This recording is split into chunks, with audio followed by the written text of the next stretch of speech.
days தான் practice. நீங்க தான் வண்டி ஓட்டணும். ரே ஸ்டாப் ரே ஸ்டாப் ஸ்லோவா இங்க பாருங்க வண்டி ஓட்டும். ஆறானா இப்போ ஸ்லோவா 1 2 அவ்வளவுதான் முடிஞ்சா. கிளட்ச் ஃபுல்லா இருக்குல்ல இல்லையே ஆஃப்ல இருக்கு. என்னாச்சு வெயிட் பண்ணுங்க. வெயிட் பண்ணும்போது ஆக்சிலேட்டர்ல வெயிட் பண்ணக்கூடாது.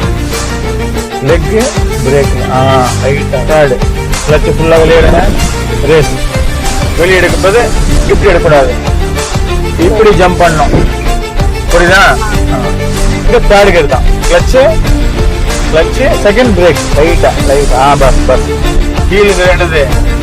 செப்பல் ஹீல்ஸ் போடுறீங்களா லேடிஸ்? எங்க ஹீல்ஸ் போடுறீங்க செப்பல்ல? அது மேல வந்து என்ன பண்றது? பவர் இருக்காது, அது கீழே தான் இருக்கணும்.